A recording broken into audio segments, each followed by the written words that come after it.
Welcome to Season 4 of the Loveumentary podcast, brought to you by The First 7 Years. I'm your host, Nate Bagley. The last 3 seasons of this podcast have all been about me going out in search for answers to the question, what do you need to do to create epic, lasting love? I've interviewed some of the coolest couples, the smartest relationship experts, and acclaimed marriage researchers on the planet. This season, I'm turning the tables. Instead of me doing all the question asking, I'm going to be taking your questions and providing the answers. Oftentimes, I'll invite my super knowledgeable friends from the world of relationships to join me, and sometimes I'll tackle your questions by myself. And if you really love the interview format from past seasons, we'll have several of those this season as well, so definitely hang around. Before we start with this episode, I just want to say thank you for being a part of the movement to rid the world of mediocre love. I know everyone, including you, can have an incredible relationship, and by listening to and sharing this podcast, you're making an impact. You're making a difference. I hope you enjoy the show. Hey guys, welcome back to the show, and if this is your first time listening to a Loveumentary episode, welcome. Glad you're here. I'm really excited to share today's episode with you, but before we dive in, I just wanted to say thank you. So this last week was Valentine's Day, and a lot of awesome things happened.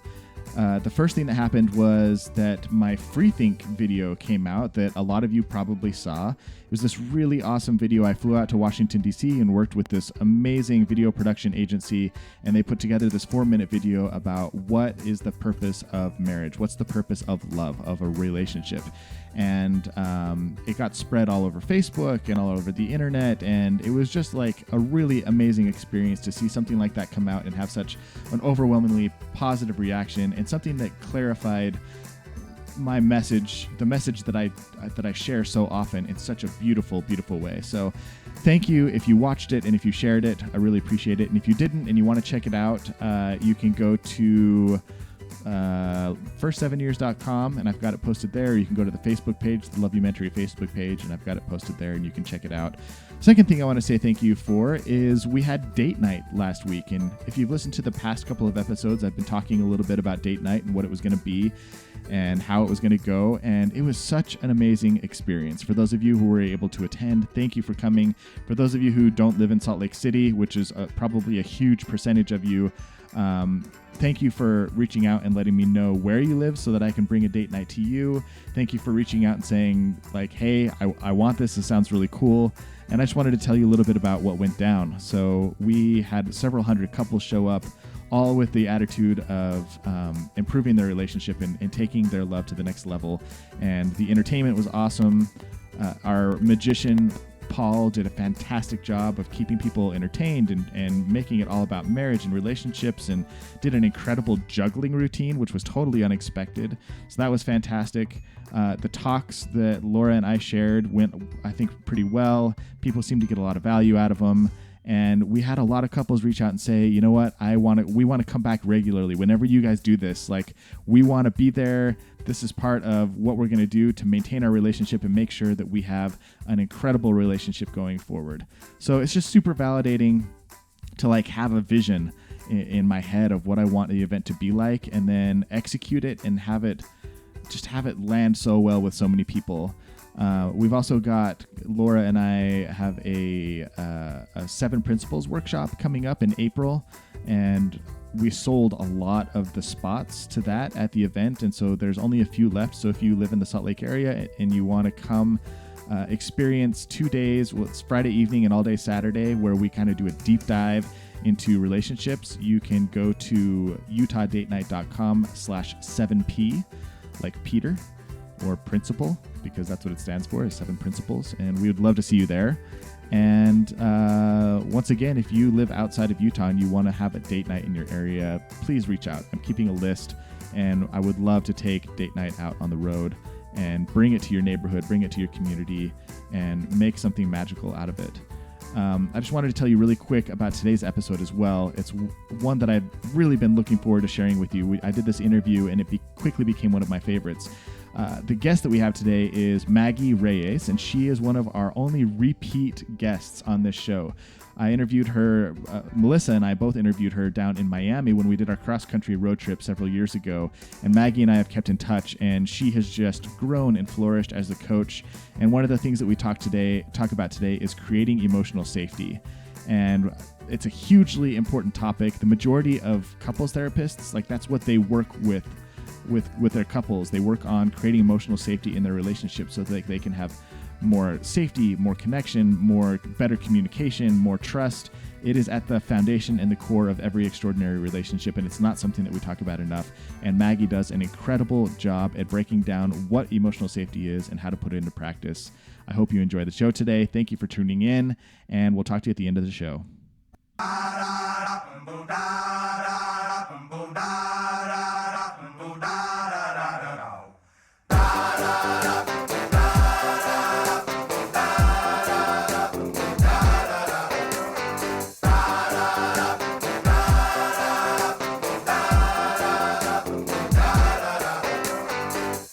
Maggie. Nate. Welcome to the show. Welcome back. I am so excited to be here. You have the very special distinction that you are the only podcaster on earth who's interviewed my husband. Oh, I love your husband. He's awesome. I love him too. Your husband and I only got to hang out like that one time, but I feel like we made a special bond while eating Mexican food and hanging out and talking. And I always remember him. When I think of you, I think of the two of you together. Right? Yeah. Yeah. And I'm always talking about you and the things you're doing. And he's like, yes, Nate, of course. Awesome. You tell him I say hello. Yeah, so cool. I will. So for those of you who may not have been around since the OG days of the Lovumentary, like clear back in the day, Maggie and her husband Mariano were one of the couples that we interviewed on our road trip, like years and years ago. And they were our Florida couple. Like you guys are down in Miami, right? The Miami area.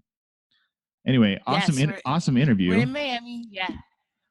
And now that was awesome. Oh, go ahead. Sorry, you. I was going to say, I need to tell you something about the Lovumentary, and I've told you in text, but since I have you live, I want to tell you now. I give the Lovumentary as coaching homework to my coaching clients because I have come across so many people that don't know and have never heard what a loving couple sounds like. And so those episodes, if you guys are just joining us new, welcome. But if you really want to go back and listen to some of those older episodes, it is so powerful because Nate masterfully interviewed so many amazing couples, and you get to hear people with totally different backgrounds and totally different philosophies and loving each other. And it's incredibly powerful. So I wanted to mention that. Oh, you're so sweet. Thank you. So you're an amazing coach for women. Thank you. And I wanted to invite you on because you are an expert in a topic that is of great interest to me right now. And I think that you will speak to the hearts of my listeners in a way that will prompt them to see the importance of this topic. And anyway, so I'm just really glad you're here. The thing I want to talk to you about today is creating emotional safety. Yes. I am so excited. It's one of my favorite topics. I talk about it all the time. Tell me what emotional safety is and why it's important in a relationship.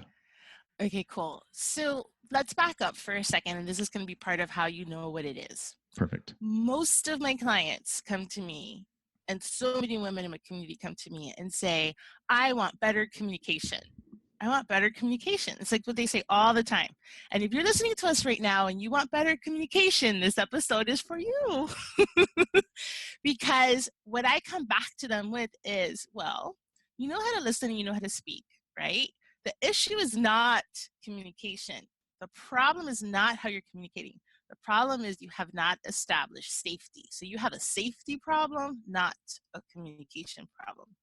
And I tell people this, and they take a minute, and they're like, what?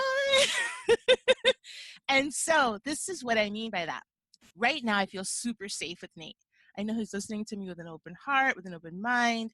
I know he feels safe with me. He might tell me something really scandalous, but I'm going to consider it and think, oh, wow, I never thought of it that way. There's a lot of emotional safety just in our interview. Why? Because we're listening with an open mind and an open heart, and because we are what the Gottmans would say, open to influence. So they're my favorite researchers, and I quote them all the time. We are open to each other's influence.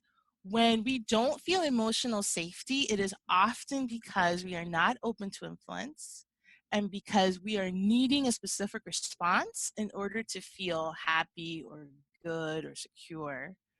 And so, how do you know what emotional safety is? How comfortable do you is how you know whether safety is present or not.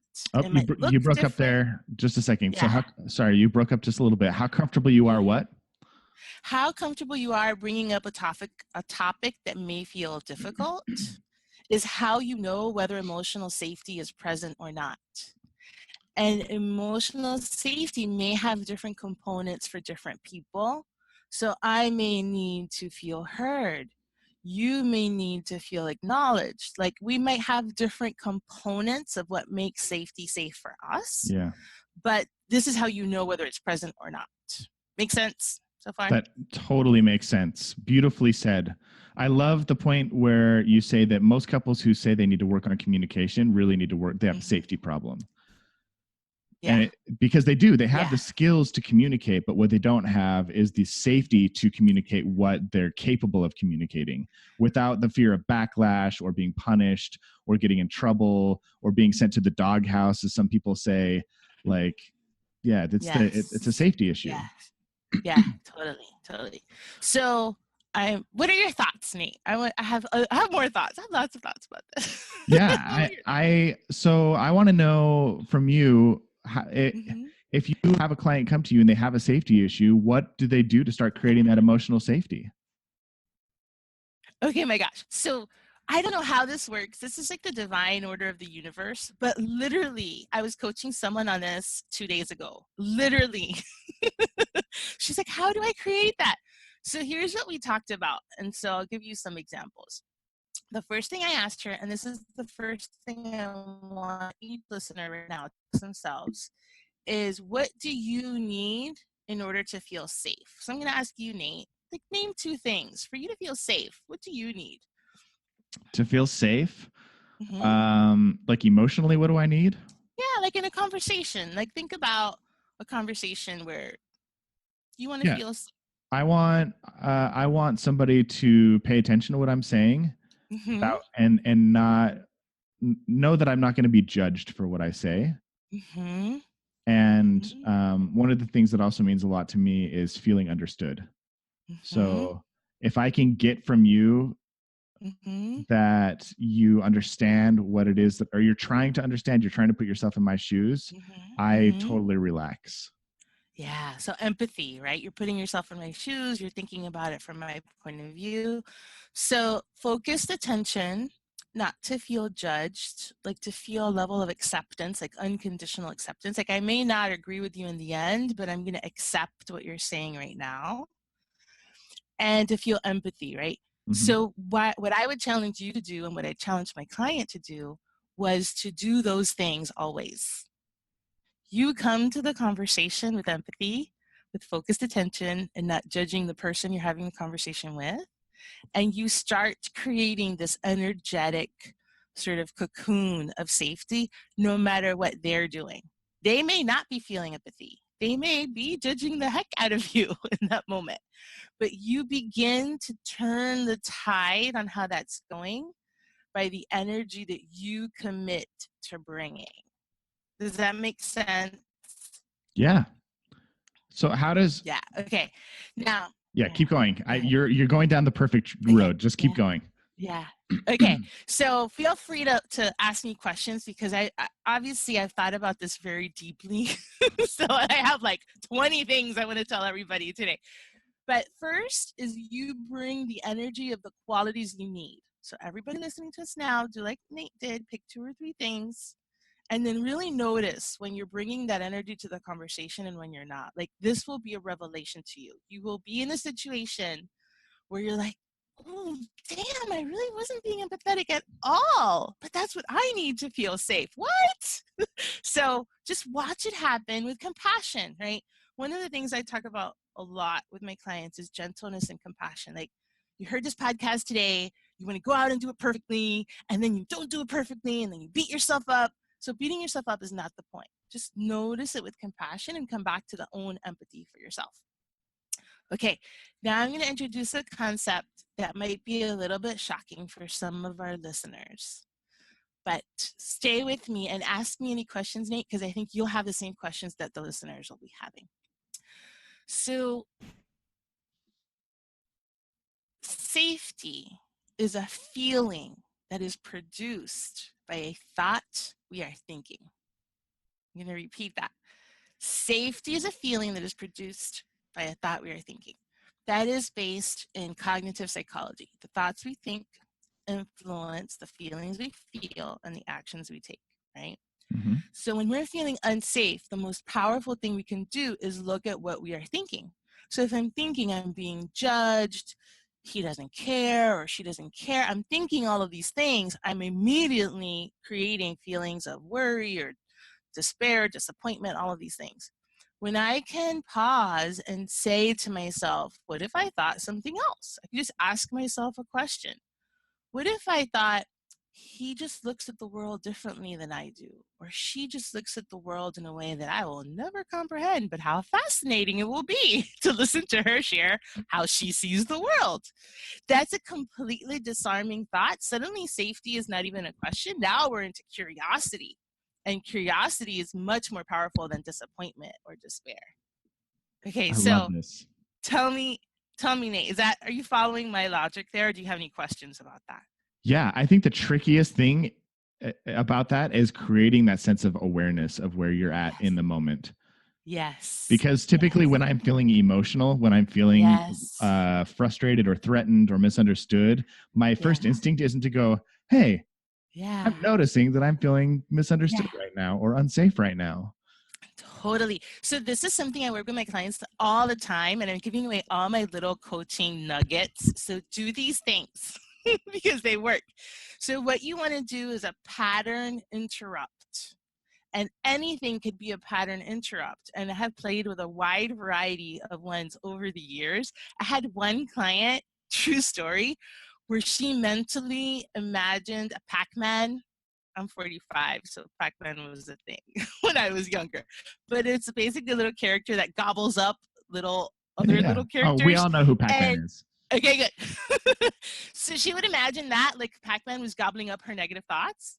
And she immediately had this thing, like this image, and whenever she thought about it, first of all, it made her relax, because Pac-Man, who doesn't smile when you're thinking of that? But it was enough to interrupt the pattern for her, so she could then react and choose how she's going to react. So that's just to give you a wild example. But a very simple pattern interrupt, I call them power questions. I learned that concept from Tony Robbins. And what I always say about power questions is they are questions that return you to your own power. So that it's a specific kind of question, and the purpose of the question is to return you to your own power. And one of my favorites is, what am I making this mean?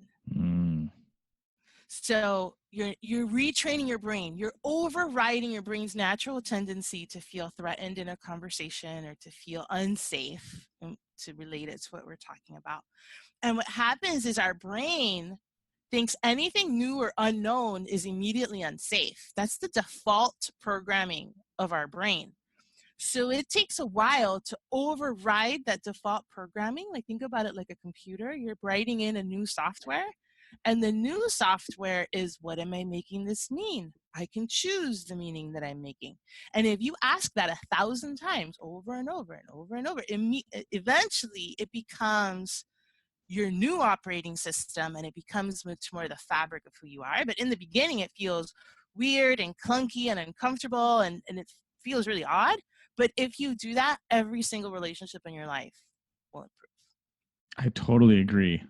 I love that. Asking yourself, what am I making this mean? I feel like we are, to use a phrase I heard once from the Landmark Forum, we are Yes. meaning-making machines. Yes. One of the things that we're so good at human beings is picking out, like, this thing happened, and this thing happened, and you have three little pieces of information, and then you make a whole story around those three pieces of Yes. information about what it means and what people's intentions were, which I think is Yes. part of the reason that that there's so much disparity and conflict on social media right now, Yes. is because you get you get a block of text, and then you Right. get to make meaning out of Yeah. what the person's tone was, what their intention was, what their attitude was, and Yeah. you make all that stuff up, and typically we have the tendency to horribilize, as I Ooh, say. that's a great word. Yes. Yeah, Yes. my wife and I Yes. use this all the time, but it's easy to horribilize. It's easy Yeah. to create the most horrible possible meaning, or attribute the most horrible possible Yes. outcome to or reason for somebody's behavior, and then just assume Yes. that it's true. Yes. That is so powerful. I love that idea that we're horribilizing, because it's so clear. Like, first of all, it shows you the exaggeration of what you're doing. Hmm. Right? We're not just assuming that it's true. And one of the things I work on with my clients all the time is, just because you think something does not make it true, right? And something that I have a lot of, it's fascinating to teach this, is the neutrality of circumstances. Like, how is circumstance, whatever's happening in front of us right now, I think it was Shakespeare that said, is neither good nor bad. It's all the lens through which we see it that makes the difference. Yeah. And when you get into coaching and you get into, like, what's going wrong in a relationship and you want to make that relationship better, we need to slow everything down and start looking at, what are the meanings we are making? Are they really true? And here's a ninja level move for you. Sometimes things are true, but are they serving us? Sometimes it is true, whatever the thing was, right? And maybe it was wrong and it was awful. We'll just call it awful. Sometimes with my clients, I'm like, fine, let's just call it awful. Is it serving you to, like, focus on that? And do you want to do that for the next 30 years? Where do you want to go from here? Yeah. So one thing I see, just to go back to creating safety, because sadly, there's so much infidelity in our world, so much. And I see it all the time. And several of my clients desperately want to feel safe right now with a person that they may no longer feel safe with because Right. of the things that happened. And they're like, how can I do this? And they expect that all these things their partner has to do. And I tell them, well, safety is based on the thoughts that you are thinking. And usually you think you need to trust that person again, but the person you need to trust is yourself. Mm. And you need to trust that you will be okay no matter what happens. And that's the trust muscle we want to build. And to bring it full circle, that's why when I asked you, what do you need to feel safe? Start by doing those things. That's the way you build your safety muscle, that you can be in any conversation and feel safe, because you know what you're bringing to that conversation. No one has to bring something to that conversation for you. You would feel safe already. Does that I make love sense? that. Yeah. Yeah. So making sure that you bring safety to the table is Mhm. step one in creating emotional safety. So why is that so powerful? Let's say you are in a relationship where you've been betrayed or you've been hurt. How Mhm. does making yourself safe, Yeah. how does that impact your relationship? A thing I see all the time. We think the other person makes us happy, and we hang our safety and our happiness and our satisfaction on the other person. The truth is, at the core, the psychological truth is that our thoughts about the other person make us happy. It's not the other person. It's what we're thinking about them that's actually producing the feeling of happiness. So take a minute, everybody, take a deep I'm breath. smiling I'm really big right imagining, now. I'm imagining all the listeners being like, what? So here's the thing. This is When, powerful. Like, this is yeah, important. So pay attention. yeah, You're this is dropping important. so many good knowledge bombs right now. I love this. Sometimes I'm like, let me go slow because I'm No, about to this is blow their great. mind. Yeah. Okay, so here's one of my philosophies: is we contribute to our partner's happiness. We are not responsible for it. And the same is true in reverse. My partner contributes to my happiness, but is not responsible for it. Which, by Yes. the way, since we talked about my hubby at the beginning, it's really funny being married to a life coach because I'll tell him, he'll do something amazing. I'll be like, my thoughts about you are making me very happy right now. He'll just laugh. I just love you. I love you. So Oh, yeah. great. One time I was crying. We were having a real breakdown. I was crying. I'm like, my thoughts are not helping me right now. I know it's not you, but I need a moment. That's funny. A second. Anyway, so we contribute to our partner's happiness. We're not responsible for it. They contribute to our happiness. We're not responsible for it. When we feel unsafe in a conversation, we are making them responsible for our happiness. We are making their response, how they act, what they say, what they do, the thing that is going to make us happy. When we take that power back and we say, no, they can be whoever they are. We can love them just the same. And we say, I choose my safety and I choose my happiness. We stop needing them to answer in a particular way. We remove the element of need. And need really kills relationships. If I need you to do this interview in a particular way and I'll be upset if you don't do it in that way, then the whole interview has this pressure like it must be this way. But if I show up and I just share some things and you ask me some things, I don't need it to be any particular way. I can just enjoy your presence. I can just be like, I get to spend time with Nate today. How amazing. So that is how you bringing the safety changes the whole dynamic. It's like a pressure cooker. Once you turn off the pressure in the pressure cooker and open it up and all the steam comes out, you can just have a conversation. Yes. I love it. I am so glad that I didn't need this conversation to go a particular way today, because there's no way that I could have imagined how great it could have gone, how great this could have been if I just let you do your thing. So I almost just want to keep my mouth shut for the next 10 minutes and let you just keep being the oracle of knowledge. This is great. So so when you come in with specific needs that you need to be met, it destroys your relationship. That's one of the most powerful things that I've heard somebody say in a long time. That's really amazing, Nate, because you interview all the best people on earth. So I'm going to just take a moment and take that in. You should, because you're in that category of people. I am just going to receive that right now, live on this podcast. Okay, before we move on, tell me why is that important? Why you don't hear people very often say that when they get a compliment. Oh, okay. Yeah. Can we talk about that really quick? Absolutely. What is it about you that has you say something like, I will receive your compliment? Yeah. So here's the deal. I am this very type A woman who's very driven and very focused and very my checklists have checklists. And there's been times in my life where I haven't really been open to help. I haven't been open to compliments. Here's what I would always do. I would receive a compliment and have to compliment you right back immediately. I couldn't just let it stand. It was a real thing for me. And I realized that was not helping me in any way. I was blocking myself off from just receiving love, receiving affection, receiving all the different ways we can receive from people and from life.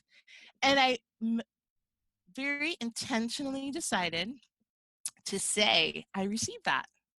When we have a moment like the moment that we just had, I was like, I'm telling my subconscious, I'm doing what I'm telling all of you to do, right? My subconscious, their default mode is no. Compliment Nate immediately because he's awesome, whatever. And I'm reprogramming myself to say, I receive that. I can be in the space of receiving something without having to give it back, without having to affirm the other person, just letting them give me the gift of their affirmation. And I can do that for other people. And when I affirm other people, I don't need it to affirm me back. I can just behold the magic in them and enjoy beholding the magic in them. They don't have to say anything else to me for me to feel good about that. And if you notice this whole thing, I'm so really glad you asked, because this is an example of what happens when you remove need from a conversation. Like, I don't need to affirm you back to feel good. I can just receive your kindness or your love or your generosity. And let me just say from my end, Yeah. it feels really nice to be able to give somebody a gift, even if it's an emotional gift, and have them receive it. If I were to give you a birthday present and you were to look at it and be like, and swat it out of my hand, or if you were to take it and say, thank you so much, and then just hand it right back to me, it takes away from the meaning of the gift, and I don't get to see you enjoy that. So I want to thank you for being willing to just accept a great compliment and do it with so much grace. And like, it makes me want to give more. It makes it so much easier for me to say those things about you when I know that they're just going to be received and appreciated. And here I got like tingles all over when you said that. This is what I want every listener to pay attention to. This is this dynamic we just had between Nate and me. This happens in marriage too. This is exactly what happens. You give affection or generosity or kindness, and you open yourself to receive it, and the other person wants to give you more of it because it feels good to them. It has nothing to do with you. It just feels good to them. So really, like, Yes. This is what you guys need to do. Everybody who's listening to this right now just needs to listen to this episode once and then play it again. You're like, this is what you need to do. And take notes. And take notes. Yes. This reminds me of that. I hear people often say things like, why should I thank him for putting the kids to bed? They're his kids too. Or why should I thank her for making dinner? That's her job. Like, we've agreed that that's her job to do that. Or, yes. There's all these things. Why should I thank him for emptying the dishwasher? They were his dishes. And it's like, you do that because you want them to do more of it, and you want them to feel good. And being kind and generous to each other, like, it breeds more kindness and generosity. And you thank each other and you say these nice things to each other, not because out of obligation. You do it like, nobody wants appreciation out of obligation. You do it because you're kind, and you want more of that, and you want to be the kind of partner who inspires more of that. Yes. Okay. So here, first of all, I love this. Before I was even a coach, just with one of my best and closest friends, she was going through a thing. You all know what I'm talking about when you're going through a thing. And she called me, and she was going through her thing. And I said to her, when was the last time you thanked your husband for anything? And she's like, I don't even remember. She did not remember. Nate, I know. I was just shocked to my core, you guys. And just me, my natural self was like, listen, why don't you just thank him? Just don't believe me. Just go and thank him. And she had the same conversation you just had. Why should I thank him for things he's supposed to do in the first place? And I just said, because it feels good. It will feel good to you when you do it, and you will feel better, and you will notice all the things he does do that are amazing, and it will feel good to him to receive it, even if he doesn't demonstrate it. Just try it. And so we had this conversation, as girlfriends do. I forgot totally all about it. 2 weeks later, she calls me. This was the funniest thing. She said, you're never going to believe what happened. I'm like, and girlfriends, I don't know, you probably do. We'll just start a conversation in the middle, right? She'll be like, as if I would remember what we talked about 2 weeks ago. She said, you're never going to believe what happened. I'm like, oh, what happened? Like, you tell me. She said her husband stopped this Starbucks and got her favorite latte combo thing, favorite combo thing. And she said he hasn't done that in 5 years. And I said, wow, really? What, tell me more. She said, well, I did that thing. I started thanking him like you said, and then it felt really good, so I did it again. And then he started thanking me, and then he stopped at Starbucks on the way home just because he thought I would like it. That was the best. I know. It was the best ever. That is amazing. So, yeah. It reminds me of, my friend Laura Heck, we were actually just talking about her before we started the podcast. She's a certified Gottman therapist, and she told me a story about how her and her girlfriends went on vacation once.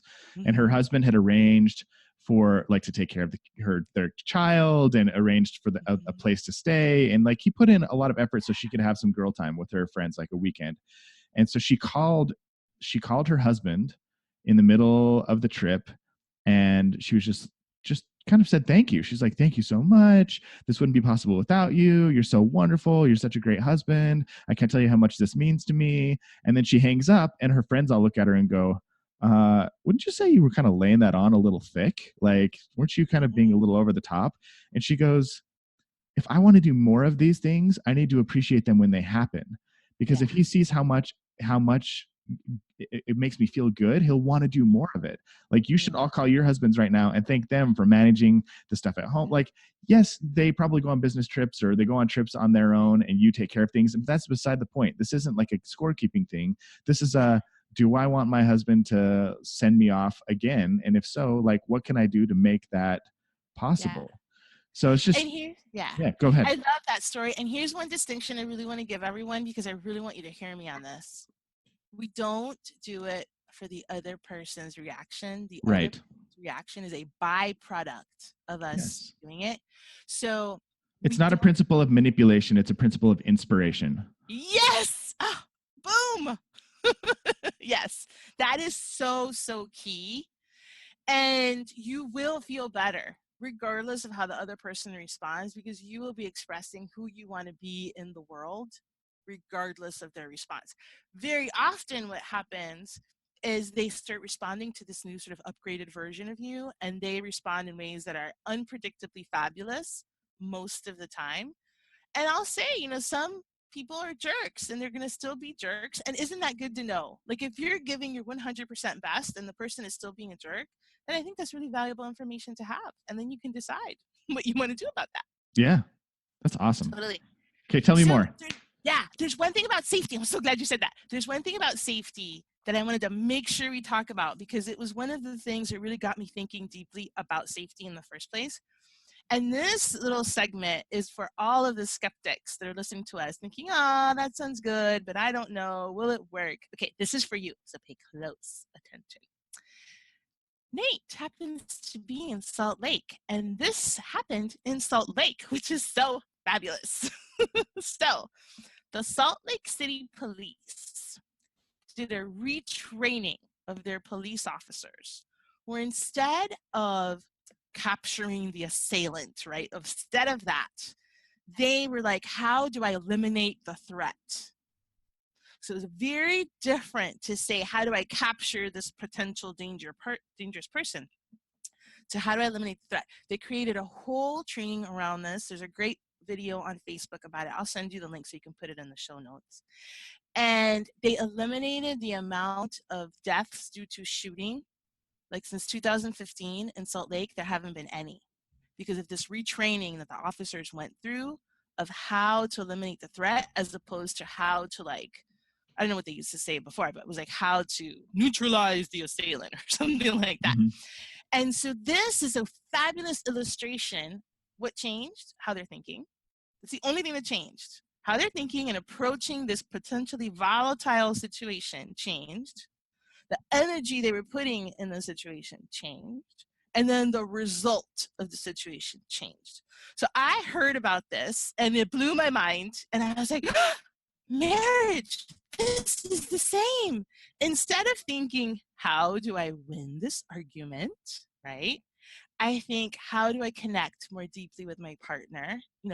How can I look at the love of my life and really listen? And I changed this one question, and my entire behavior changes, and the result will also change. Oh my gosh. Feel the excitement. Yeah, I love it. Nate is like, you guys, I wish you could see his face. He's like, damn, that's good.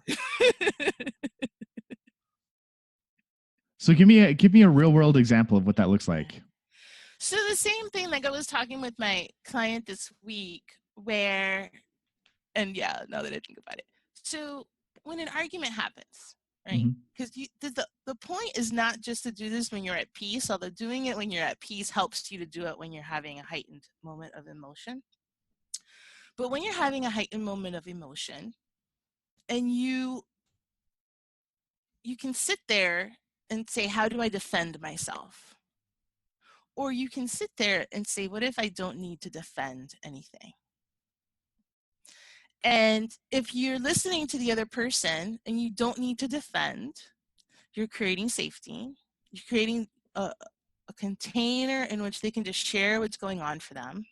Maybe they're frustrated. Maybe they wish you did something differently. Maybe whatever it is. And then you can make an active choice to say, well, if I don't need to defend myself right now, I just need to listen.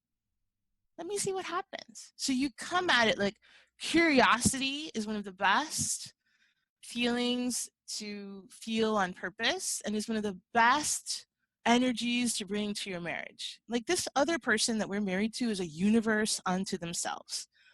If I think about, I've been married now over 10 years and how I have changed in those 10 years and how my husband has changed in those 10 years, we are constantly like these universes that are constantly evolving. If we bring curiosity to seeing how that person is living and reacting and doing things, instead of feeling the need for them to give us something so we can be happy, that's what happens. This is when arguments are breaking down, is because we need them to agree with us or we can't be happy. Well, what if we could be happy even if they didn't agree with us? That's the question of the day. That's beautiful. You're amazing. Thank you. Yeah. Is there, we're about out of time. Is there any last pieces of wisdom or any last thoughts that you want to share with listeners? Totally. A few things. I really want our listeners to take one thing they heard today and implement it. One thing. It could be the power question. It could be the pattern interrupt. It could be imagining Pac-Man gobbling up your negative thoughts. Anything. Just take one thing that we talked about today and really try it on like a sweater. Just try it on. See what happens. It could be expressing gratitude.